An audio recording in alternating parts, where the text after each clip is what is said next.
So no, thank you for taking the time to join us today, Dean, for episode number 2.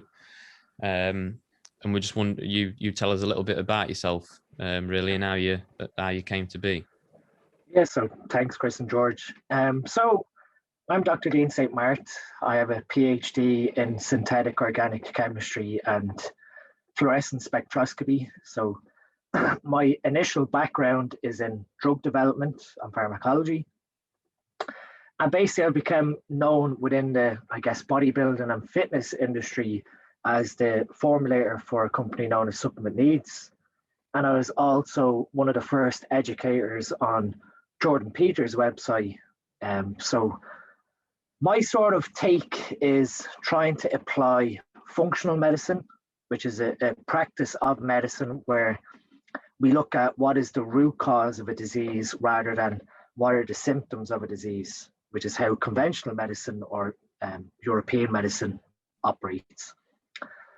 And I saw a gap that a lot of bodybuilders tend to rely heavily on pharmaceutical approaches. So if they have high blood pressure, take a calcium channel blocker or take an ACE inhibitor or an angiotensin receptor blocker, but never actually thought, okay, why do I have high blood pressure? Is it because, I've put on 40 pounds of muscle tissue? I've, neglected my cardiovascular health. My arterial health isn't the best because I don't provide it with enough nutritional cofactors.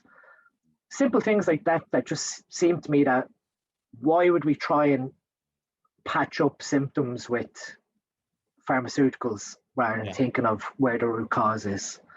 And I guess then, like the topic today, sleep, I started to notice that anabolic steroid users tend to suffer with insomnia more than the normal population. But, we still have an endemic of insomnia within normal society also. Yeah. So we have people that are chronically either sleep deprived or they're not getting enough sleep quality. So I then thought, how is sleep? How can you better manage your sleep, or how can we better support your sleep? So when it comes to sleep, we have 2 things that need to be considered. Either you have a difficulty bringing sleep onset on, which is the ability to fall asleep, or you have a difficulty with staying asleep, and it's sleep maintenance.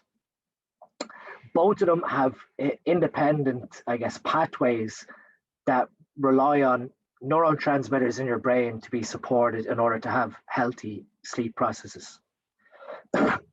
So in other words, to bring sleep onset on, we need to have a low dopamine environment.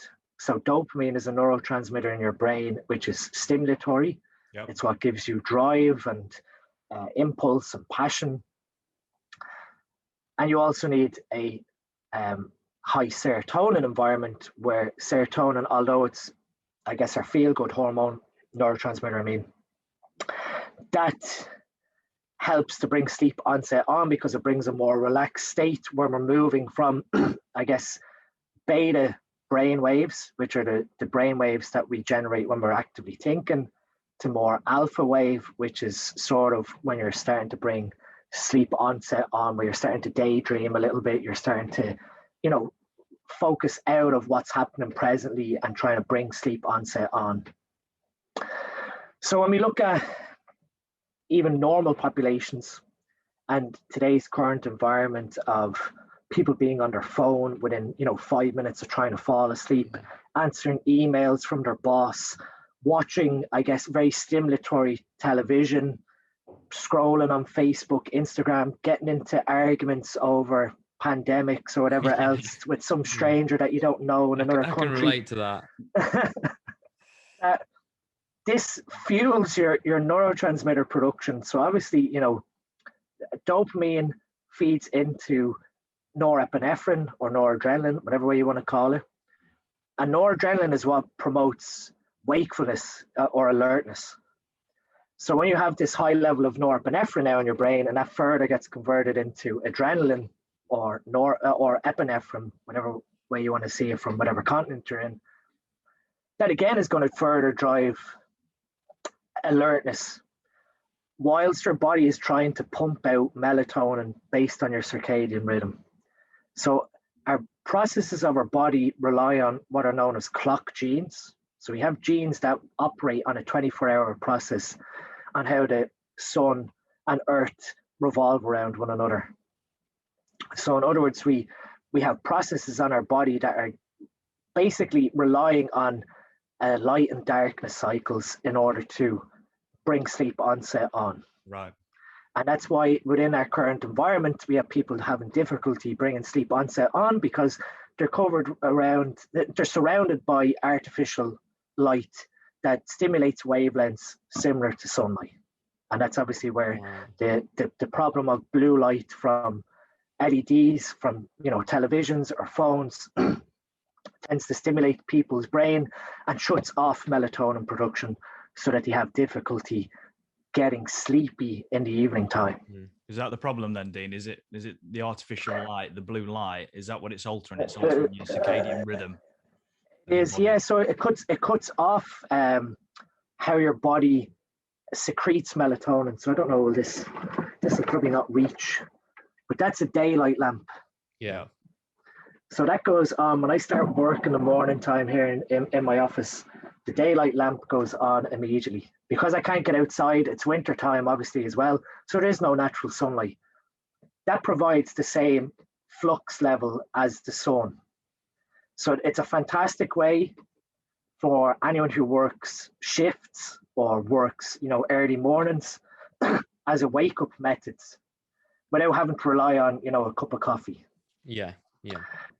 So that all of a sudden is telling your brain, stop making melatonin, start producing cortisol to help wake you up.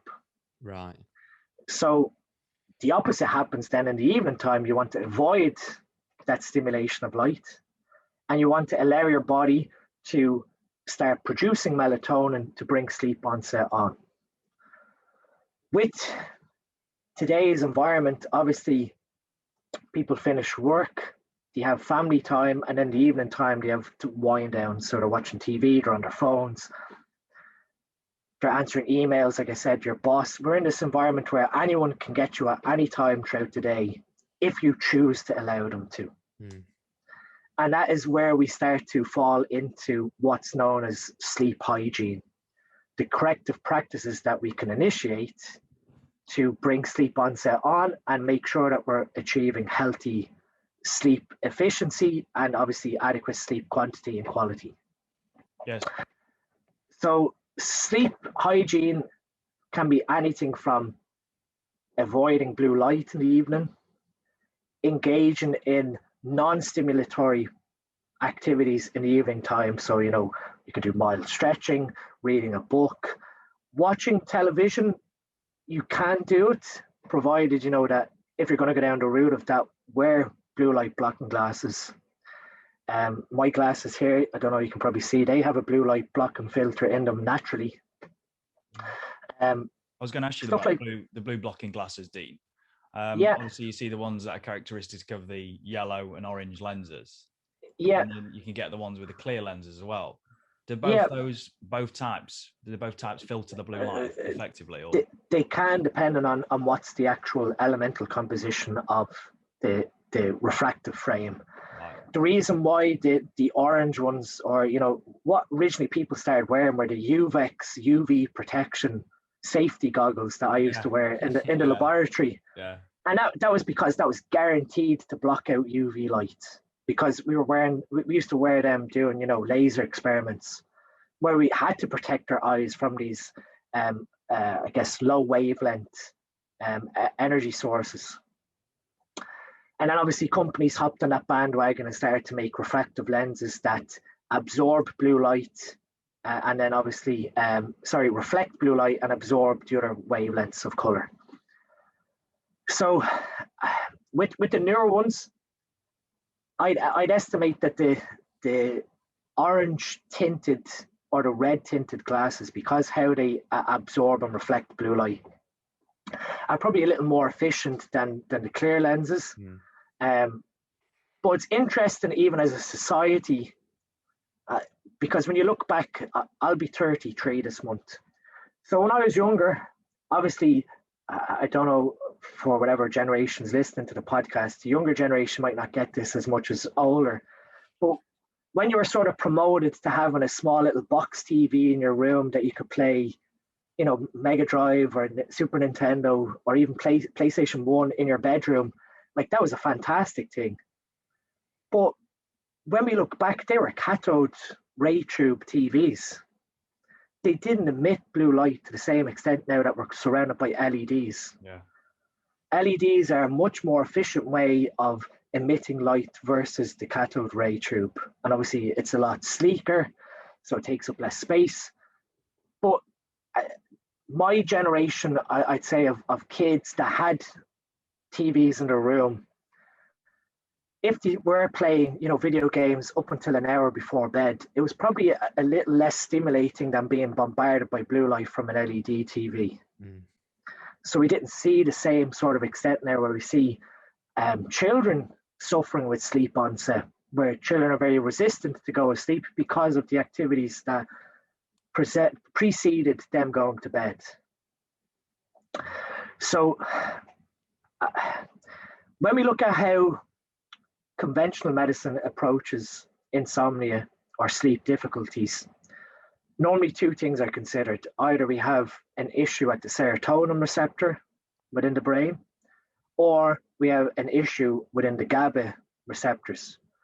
So like I said, serotonin is what we require for sleep onset, but we also need GABA receptor activation, because our GABA receptors in our brain are inhibitory. So they tell our brain to calm down.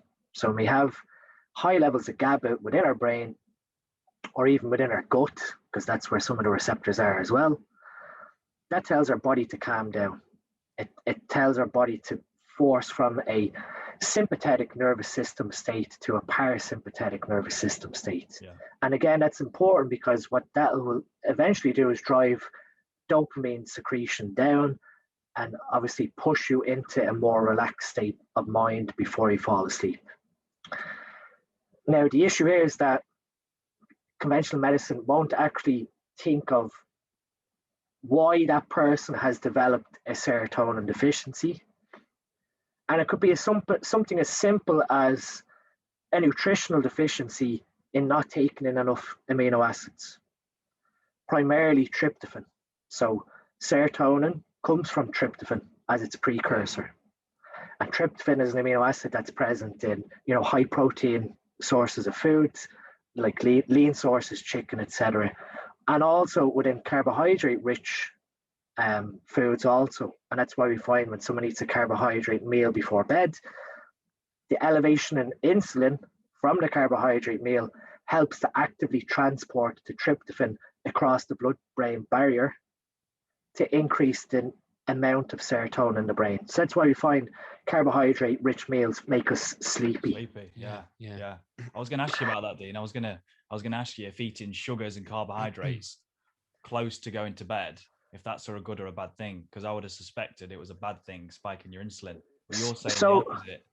So spiking insulin from an elevation in carbohydrates is fine, but you know, spiking insulin to a high level from simple carbohydrates may have the opposite effect, because later on during the night you may go hypoglycemic because you're not able to sustain this level of blood glucose within the body. Yeah. And obviously then your body releases glucagon to release blood glucose into your system to keep you alive. So that's where, you know, complex carbohydrates like oats, or, you know, anything more on a, I guess, a fiber side of a grain might help to obviously provide this source of tryptophan while not bringing that sudden elevation of blood glucose in the first part of the night. We also have to consider really what's happening there is you have this long neutral amino acid transporter within your brain. Basically, it's like a bus, and it's transporting these these amino acids across the blood-brain barrier to obviously transport them in so that your brain can now transform them into the neurotransmitter that it needs. Unfortunately, what happens is you have phenylalanine, tyrosine, and tryptophan. You have these three main amino acids competing with one another for space on the bus to go into your brain, basically. And that's where, when we have a carbohydrate rich meal, which has a lot of tryptophan in it, tryptophan is preferentially loaded into the LNAA and taken into your brain. So that will eventually become hydrolyzed to 5-HTP, which is 5-hydroxytryptophan. And 5-hydroxytryptophan then is decarboxylated into serotonin. So either we can use food as a source of serotonin, or we can use a supplement like 5-HTP, which directly provides it to your brain and also passes across your blood-brain barrier more efficiently than tryptophan to provide this high serotonin level. Now, when serotonin's in your brain, you have high levels of serotonin. That's going to help bring sleep onset on. But we also need to then address, like I said, the high dopamine from all the stimulation throughout the day. And how dopamine is metabolized in your brain is through two enzymes. You have a hydroxylase enzyme, which converts dopamine into norepinephrine. So we don't want that in the evening time because that's going to drive alertness even further. Or we have dopamine being converted down to ultimately vanillaminic acid, VMA. And that process occurs through an enzyme called COMT, and that's catechol O-methyl transferase. Your COMT enzyme is a methylation enzyme, so it methylates products. So it methylates dopamine to basically change the structure and obviously inactivate dopamine. But COMT is a very important enzyme within our bodies, specifically females to an extent versus males, because COMT methylates 2-hydroxyestrogen and 4-hydroxyestrogen. So when your body is metabolizing estradiol, it's hydroxylated. And again, that hydroxylated form of estradiol requires methylation to be excreted. Right. So your COMT enzyme now is under pressure to get rid of estrogen and dopamine. The COMT enzyme, the core cofactor of COMT is magnesium. And I've spoken about this before, that a lot of the population is magnesium deficient because it's very difficult to get from food sources unless you're actively ingesting.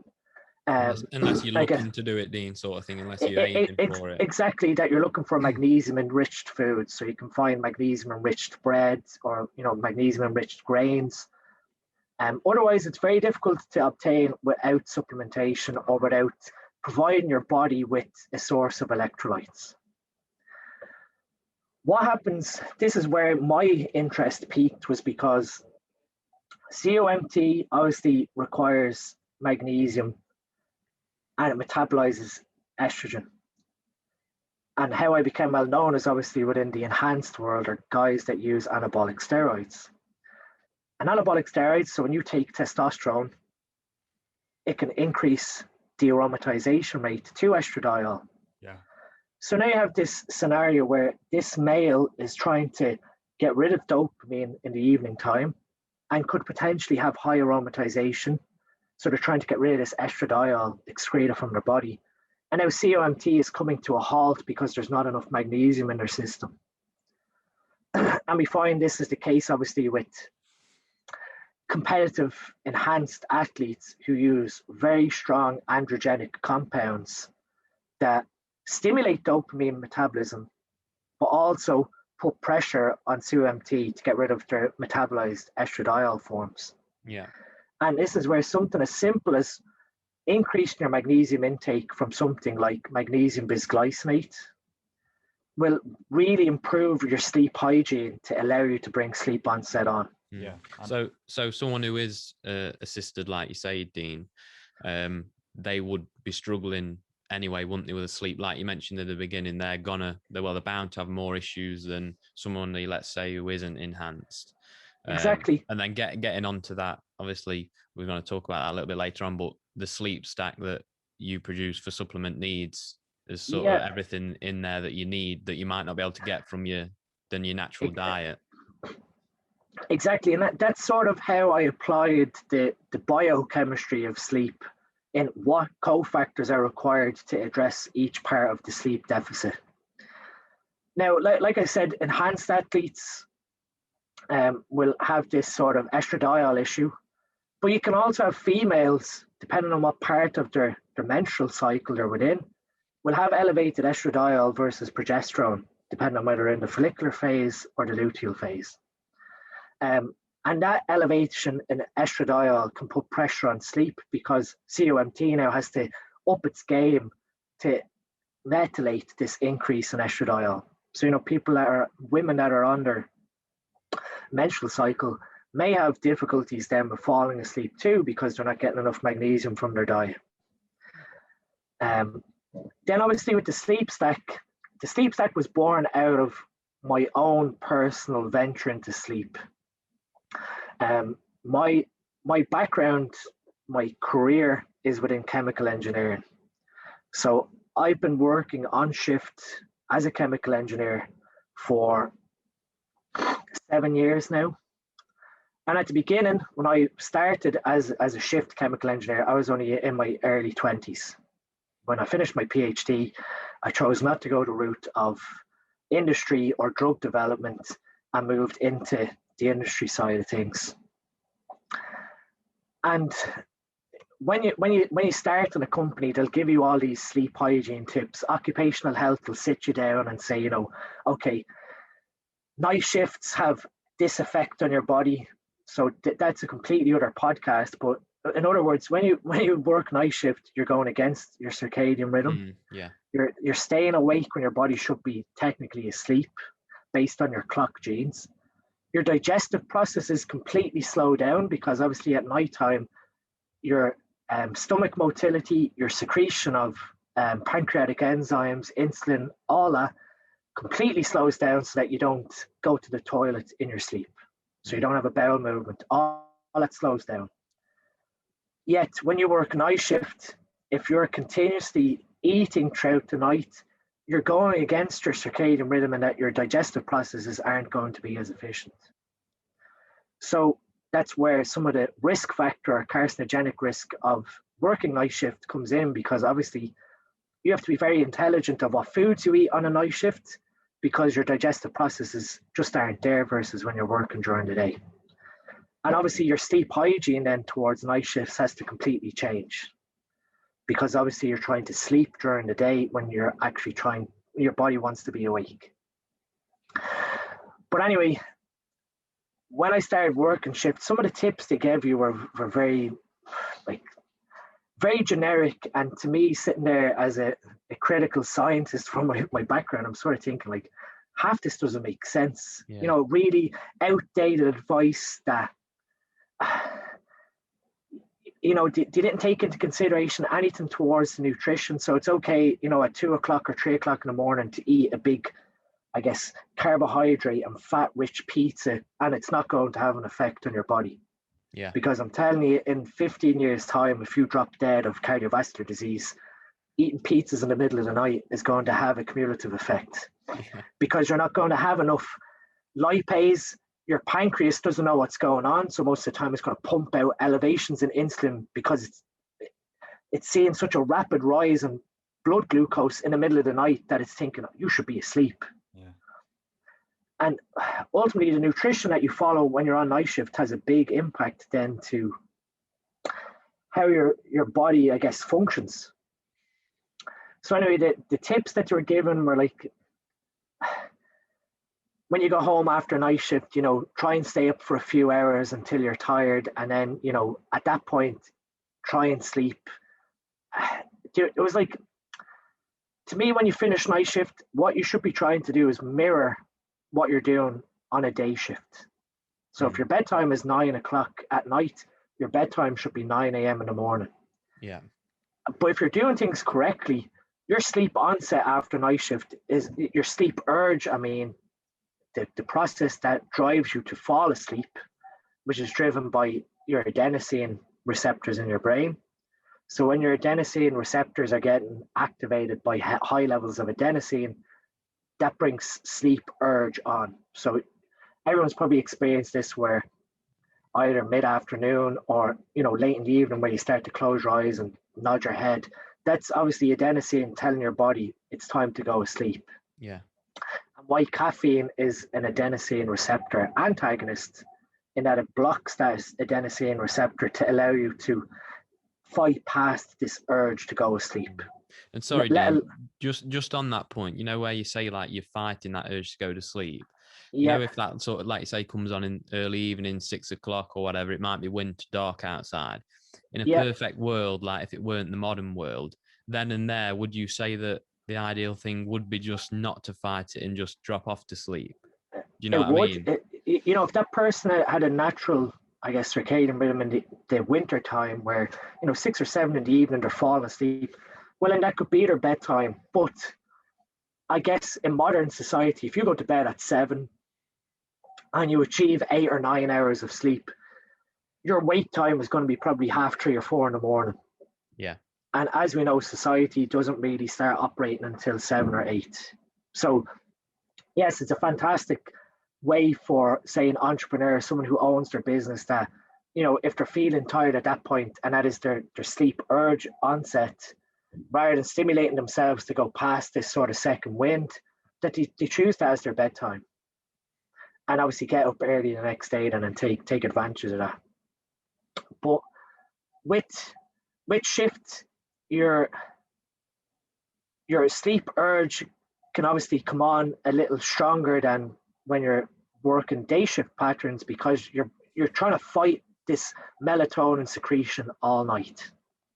And that's sort of where the daylight lamp, like I've said here, is a hack when you're working night shifts, in that you can do the opposite. You can turn on a sleep lamp for the first 3 or 4 hours of your night shift and block melatonin secretion so that you never get tired during the night. You're telling your body, stop making melatonin, it's daytime outside. But in that scenario, then you may want to then supplement with melatonin. Now, to sort of go back to how I developed the sleep stack, like I said at the beginning, you can either have an issue with falling asleep from serotonin, or you can have an issue staying asleep, and that comes from melatonin. So your natural production of melatonin from the suprachiasmatic nucleus of your brain, the SCN, it's a big fancy name, that takes in light through the pineal gland throughout the day. So your pineal gland is producing melatonin as you're walking around in daylight during the day. It's just not actively secreting it. So you do need daylight during the day to build up a sufficient level of melatonin for when you go to sleep. That provides the melatonin that brings sleep onset on, along with your serotonin. When you fall asleep, you're relying on your body to produce melatonin from serotonin, not from your pineal gland. And that serotonin to melatonin conversion is vitally important to keeping you asleep. And I started to realize that based off when I was looking at the biochemistry of developing the sleep stack, we can provide the body with 5-HTP to push serotonin synthesis. The decarboxylase enzyme that acts on 5-HTP to make serotonin needs vitamin B6. So if we provide the body with a small amount of vitamin B6, we're ensuring that enzyme is operating efficiently and it's pushing the 5-HTP to serotonin. So those were the first 2 ingredients that I chose for the sleep stack. Yeah, and sorry to interrupt you, Dean. I know in the sleep stack, you've used the sleep stack yourself, haven't you? Well, we looked to the back. We looked to the back of the label, and there's no melatonin in the sleep stack, is there? Why is that? Is it because the melatonin's only good at getting you to sleep, and it doesn't actually keep you asleep once you are? That's exactly what I was going to get at.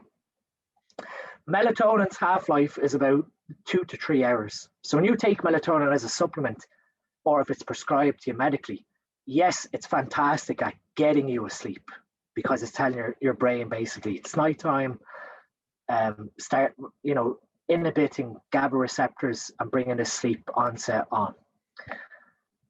But when you fall asleep, when that exogenous melatonin starts to dissipate, you're relying on your body to convert serotonin to melatonin to keep you asleep. And that's why when people rely on melatonin as a supplement, they normally get 3 hours, 3.5 good hours of sleep. So if they take it at 9, they normally sleep well until about 1 in the morning, and then they're wide awake and they're like, I can't get back asleep. Yeah. With the sleep stack, your serotonin gets converted to melatonin through one of your clock genes, and it's called AANAT. So the AANAT clock enzyme relies on vitamin B5 to push serotonin to melatonin.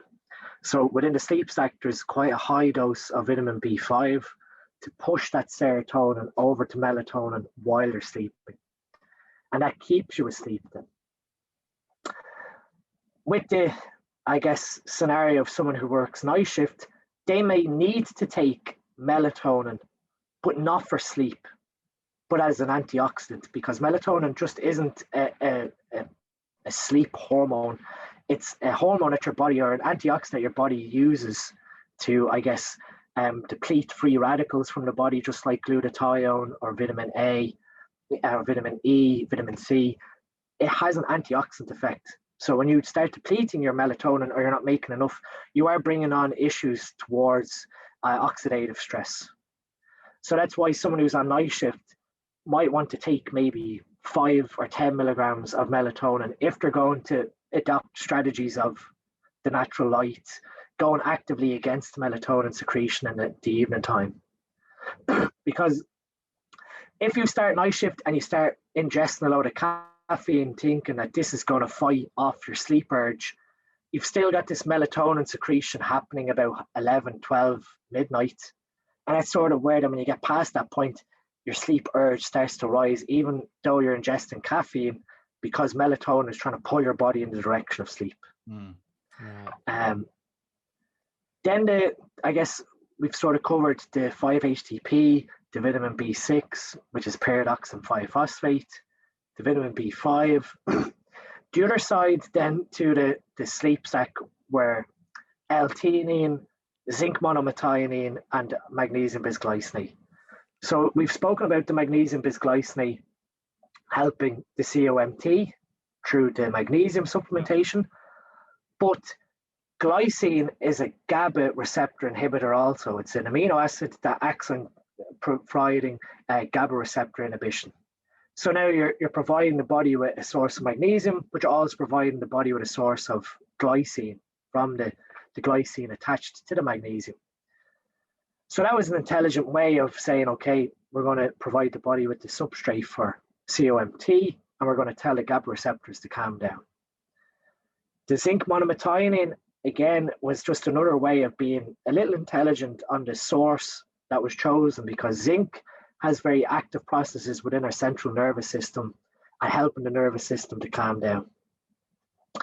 Monomethionine provides a source of methionine, which is another amino acid. And methionine is very important for methylation. So like I spoke about earlier on, methylation is how our genes get turned on and off. Yeah. And that ultimately gets converted to S-adenosyl monomethionine, which is SAMe. And you need a level of SAMe within your brain for COMT to work also. Because obviously COMT methylates things, so it needs a metal donor. So it needs something that's going to give it these metal donors that's going to help it attach it onto the substrate that it needs. And that's ultimately what COMT requires, is COMT and magnesium. So that small amount of methionine helps to add in some SAMe to the system. And then the final part was L-theanine, which is, again, another amino acid. But L-theanine, it's not one of the essential amino acids. But what it does is it acts on your GABA receptors again to activate them, to tell your brain to calm down and move from this sort of beta wave state to the alpha wave state, which is where you're starting to, I guess, daydream a little bit, and push that further on down into theta wave. And theta wave is what happens when you enter into light sleep or non-REM sleep. So obviously with sleep, the efficiency of your sleep then feeds off these four, I guess, stages of sleep. So when you first bring sleep onset on, you move into this alpha wave pattern, like I said, of daydreaming before moving into this light phase of sleep, which is N1. That light phase of sleep, you're starting to produce these theta waves where your brain activity is starting to slow down. But you're still in this, I guess, state where your brain can still be aroused. So if someone taps you, they can still wake you up. If there's a sudden noise, you'll wake up. You're not fully within the depths of sleep just yet. Is that when you say, "Oh, I was half asleep"? You're in that phase of sleep. Yeah, where you're sort of, how you can describe is that you're sort of daydreaming, but your eyes are closed. Yeah. You're in a state of your brain is trying to relax, and obviously this is sort of the period where people with their sleep hygiene can become inhibited because their dopamine is too high, or they're not able to actively engage in processes of mindfulness where they start worrying about, oh, this happened in work today, so what's going to happen tomorrow? And what happens when I go to work tomorrow when yesterday's thing goes wrong? There's going to be another thing that's going to go wrong. And you're chasing your thoughts. And that's sort of where sleep hygiene needs to have an active part of mindfulness, or almost like meditation, where you're able to accept what happened that day and just focus on falling asleep to allow you to be rested for the next day. And that's sort of where people bring in practices of journaling and, mindfulness, that if they can't fall asleep, you either, get up, go to another room for 20 or 30 minutes until sleep urge builds. In a darkly lit room, reading something that's going to actively dampen the mind. Yeah. What about temperature? What about room temperature? Does that have any effect on? It does. So I was going to get to that. As your body moves from N1 down towards deep sleep, and this is sort of the earlier parts of night. So your body sort of goes from N1 to N2 to N3 to N4. And N4 is your lowest or your deepest level of sleep, where you're now producing delta waves. And you're sort of within deep sleep, your body's actively physically recovering. So you have hormonal secretion of testosterone in males, you have pituitary secretion of growth hormones. So your body's trying to repair physiological processes. It's cleaning out debris within glial cells of your brain, the immune cells of your brain. It's trying to basically reset the body for the next day based on the insult that previous day has had. With deep sleep, a lot of people don't optimize their sleep environment to ensure they get adequate levels of deep sleep.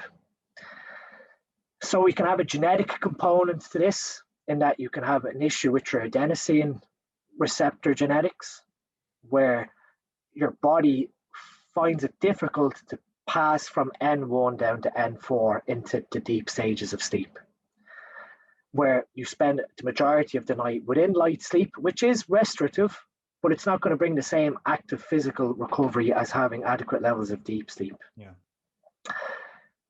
So for deep sleep efficiency, you want to ensure that your room is a cool environment, because what happens during the night is you have thermoregulation.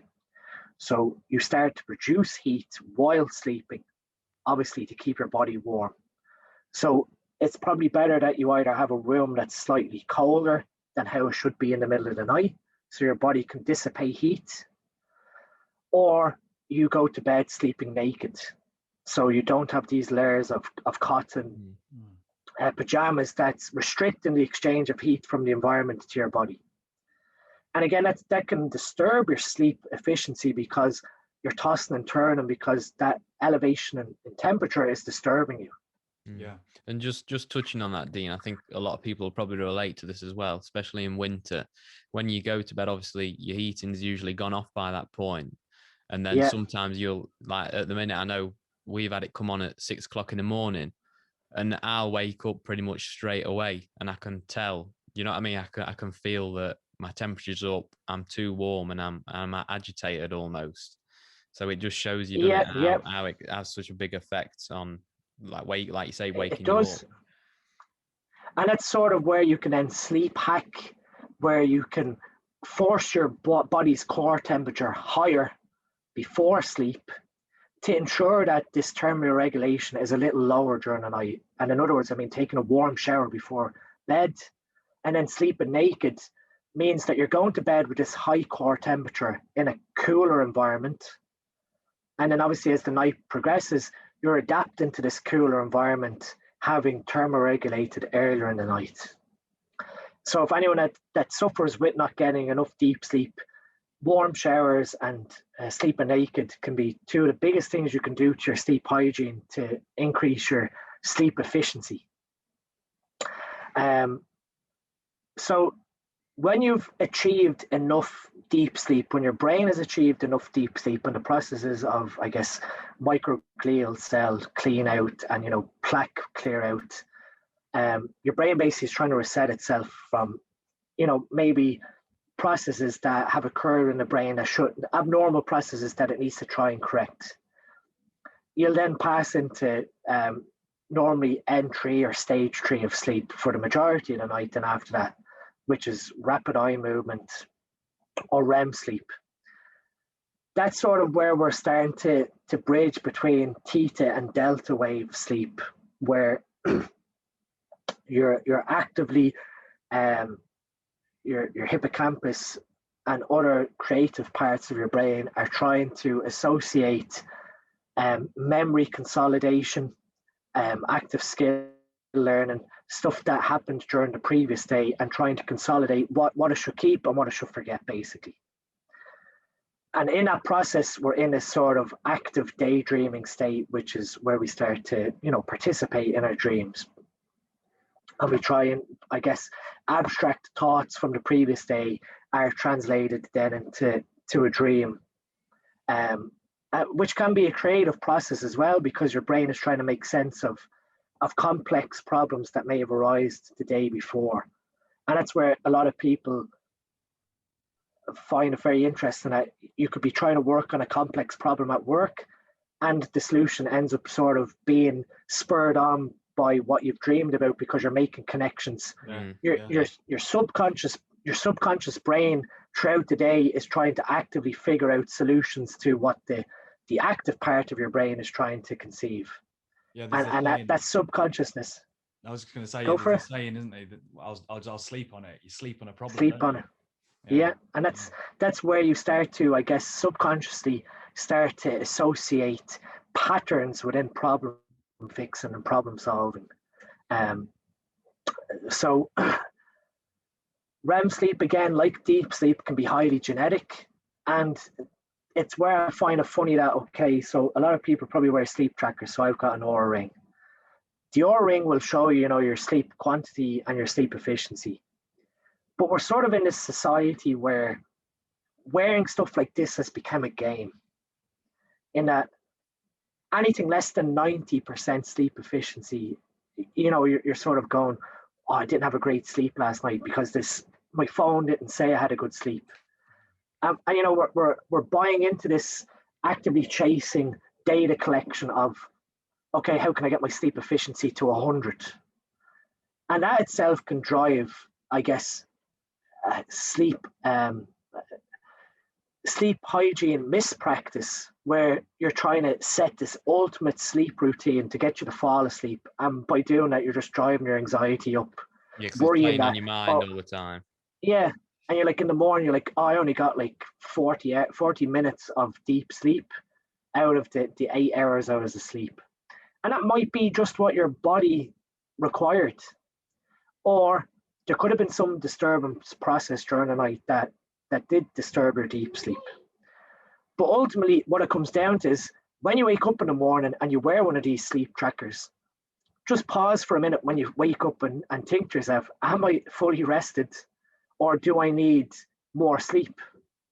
If you wake up and you feel fully rested, and you check your Oura app and it says, oh, you had 75% efficiency, like, which one do you believe? How you feel or what the app is telling you? Yeah. And that's something we was going to ask you about, Dean, like how accurate and how much should you be relying on things like Oura Rings and watches and things that track your sleep?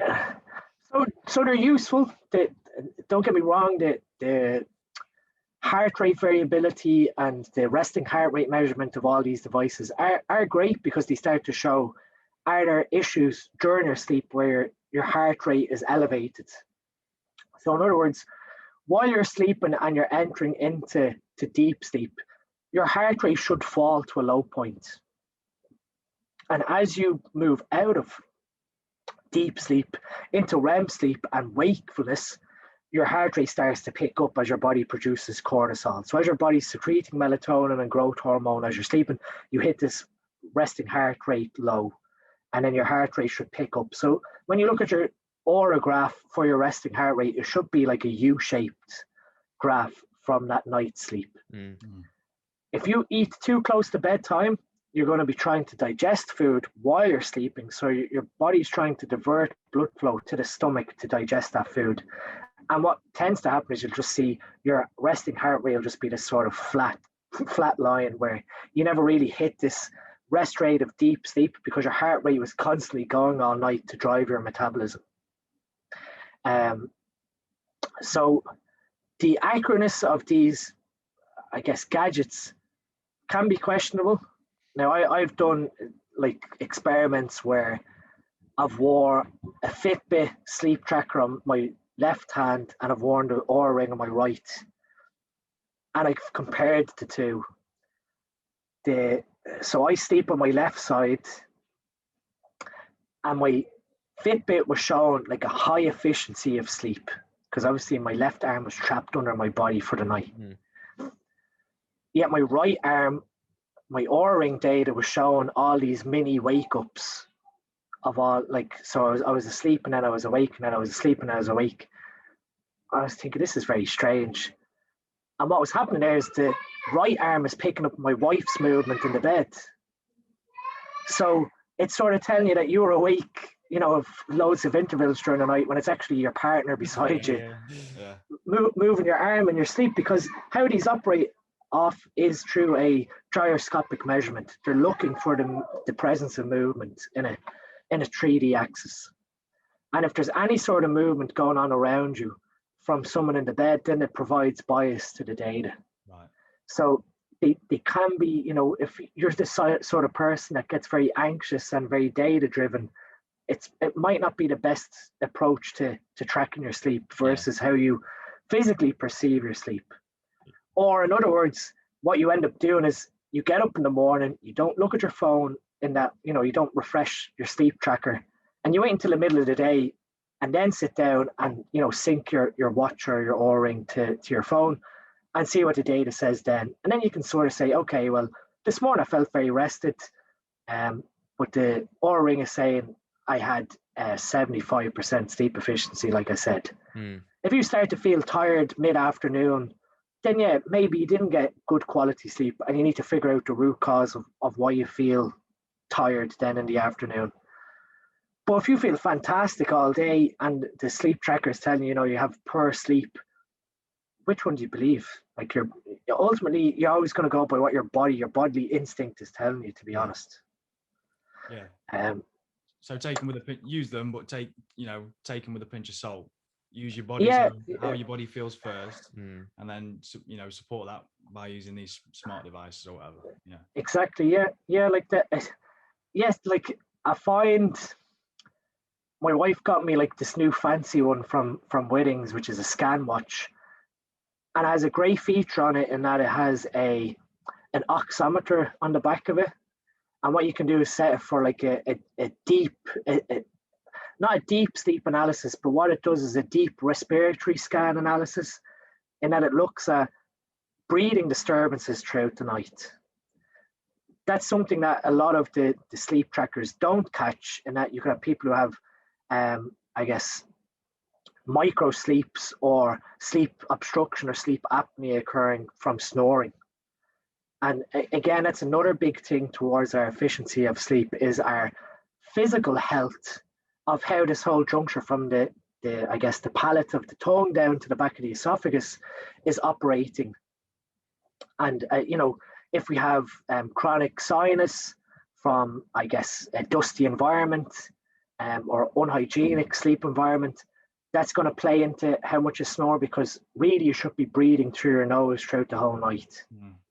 Yeah. And you know, correctively putting practices in place to ensure that your nasal breathing. So as crude as it is, you can do micropore taping. So you can put a small strip of surgical tape across your lips, and that actively forces you to have to breathe through your nose during the night. Right.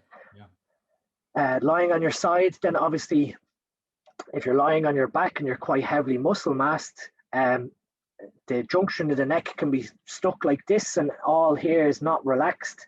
So the tongue has a propensity then to actually fall back into the tonsils, and that will cause vibration, causing snoring, but also can lead to micro sleep, in that you end up with obstructive apnea where the tongue falls into the throat, blocks the airway, your body's deprived of oxygen, your brain's deprived of oxygen, and it wakes you up.